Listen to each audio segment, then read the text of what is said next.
দর্শক দেখুন, নোটের পাহাড় দক্ষিণ কলকাতার আবাসনে। গুনতে ব্যাংক থেকে যন্ত্র আনলো ইডি। যন্ত্র এনেছে, টাকা গুনেছে এবং 9 কোটি টাকা উদ্ধার করলো গতকালকে ইডি। দর্শক, শুভেন্দু অধিকারী একটা তথ্য দিয়েছেন যে এই টাকা কোথা থেকে আসছে এবং কিভাবে এই টাকা লুট করা হচ্ছে। আগে শুভেন্দু অধিকারীর বক্তব্য শুনুন, তারপরে আমি ব্যাখ্যাতে আসবো।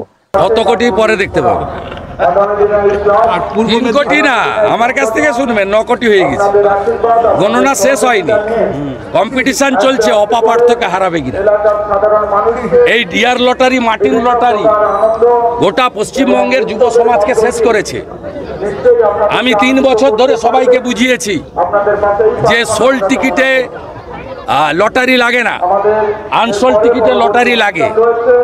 1 কোটি টাকা পুরস্কার দেখে সাধারণ লোক, হকার, টোটো চালক, দিন আনতে দিন খাওয়া, 200-300 টাকা রোজগার, অধিকাংশ টাকা লটারির দোকানে দিয়ে খালি হাতে বাড়িতে আসেন। আত্মহত্যা পর্যন্ত করেছে, একাধিক নাম আমার কাছে আছে। ভাইপো লটারি 4,500 কোটি টাকা 2 বছরে রাজ্য সরকার ট্যাক্স নিয়েছে। 600 কোটি টাকা তৃণমূলের ইলেকটোরাল বন্ডে অফিসিয়ালি দিয়েছে এরা। 400 কোটি টাকা বেআইনি ভাবে নিয়েছে। চেন্নাইতে বসে 21 সালে ভোটের আগে ডিল হয়েছিল। ভাইপো, ওখানকার যারা ছিলেন শাসক, এখনো আছেন তারা, এবং আইপ্যাকের লোকেরা, তারা ডিল করে দিয়েছিল। তৃণমূল 100 কোটি টাকা নিয়েছিল ভোটের জন্য 2021 সালে। তারপর থেকে বঙ্গলক্ষ্মী, গৃহলক্ষ্মী, ধনলক্ষ্মী, রাজ্য সরকারের লটারি বন্ধ করে এদের হাতে ছেড়ে দেওয়া হয়েছে। বেকার যুবক যুবতীরা ধ্বংস হয়ে গেছে ডেলি খাওয়া লোকেদের। অতএব এদেরকে একেবারে সমূলে তুলে ফেলা উচিত। এদেরকে যারা পশ্চিমবঙ্গে আমদানি করেছে তাদের বাড়িতে রেড করে তাদের গ্রেপ্তার করা উচিত, এই দাবি করছি। শুনলেন যে শুভেন্দু অধিকারী বললেন 9 কোটি প্রায় উদ্ধার হয়েছে এবং আরো হতে পারে। এবং যেটা আপনারা জানেন, পার্থ অর্পিতা তার ফ্ল্যাট থেকে, মানে পার্থর বান্ধবীর অর্পিতার ফ্ল্যাটের থেকে পাহাড় সমান টাকা উদ্ধার হয়েছিল, কোটি কোটি টাকা। কিন্তু সেই কোটি কোটি টাকাও ছাড়িয়ে যেতে পারে। এটাই বললেন শুভেন্দু অধিকারী যে অপাকেও ছাড়িয়ে যেতে পারে। এখন দেখার দর্শক, কত টাকা উদ্ধার হলো এবং কত টাকা লাস্ট পর্যন্ত পেল।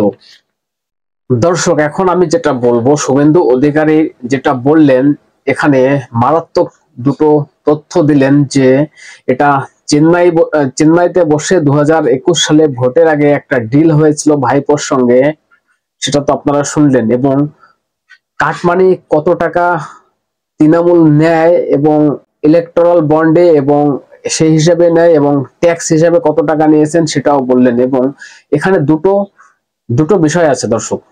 একটা বিষয় হচ্ছে এই যে ডিয়ার লটারি, এটা কে চালায়? শুভেন্দু অধিকারী তথ্যটা দিলেন, এটা ডিয়ার লটারিটা হচ্ছে ভাইপো লটারি।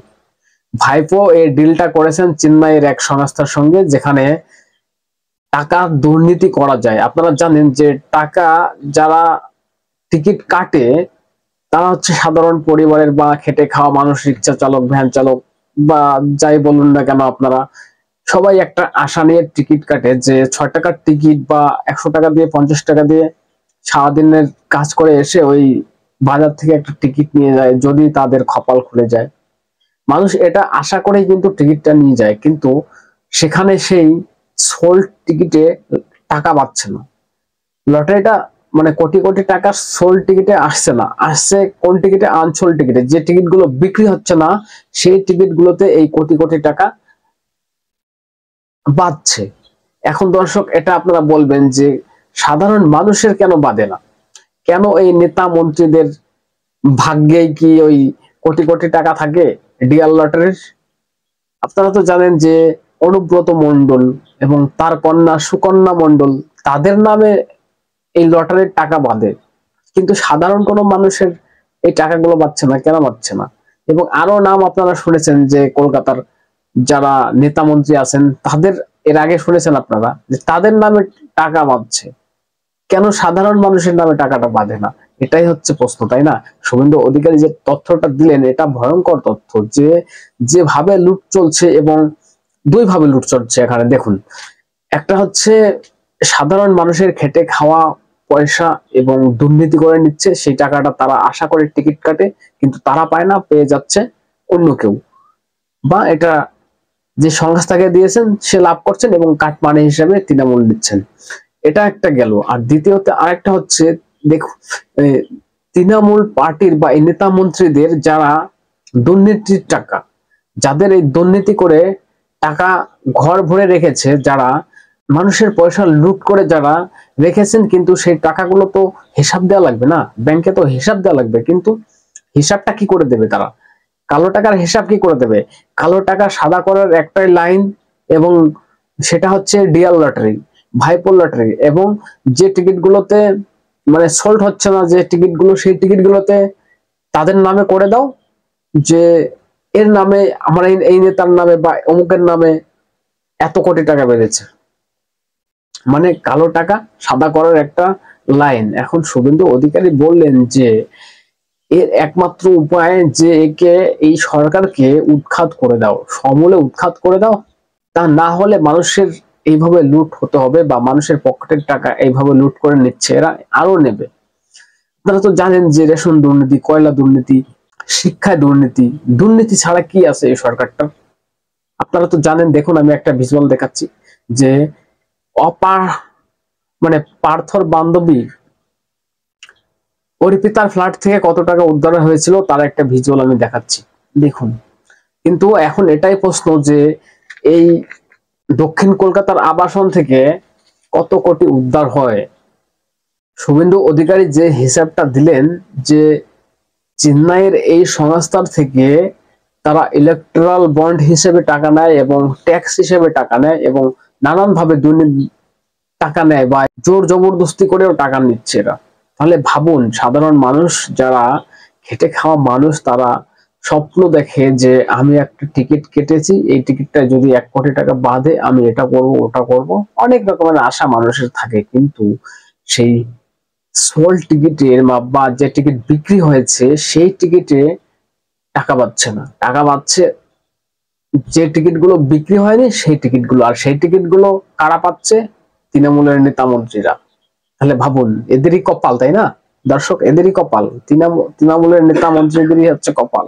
ইডির কাছে তথ্য ছিল, তাই ইডি এই 2-3 জায়গাতে গতকালকে রেড করে উদ্ধার করলো এত টাকা। এই কোটি কোটি টাকা সাধারণ মানুষের, আপনার আমার ট্যাক্সের টাকা বা আপনার আমার উপার্জনের টাকা।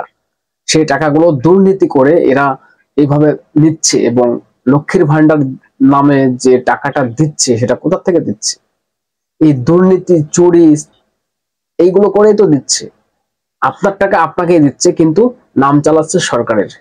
আপনারা ভাবুন এখনো, ঠিক আছে, এখনো আপনাদের ভাবার সময় আছে। শুভেন্দু অধিকারী যেটা বললেন, এদেরকে সমূলে তুলে ফেলে দিতে হবে, তা না হলে এরকম ঘটনা ঘটেই যাবে, বাংলার মানুষ এভাবে পস্তাবে।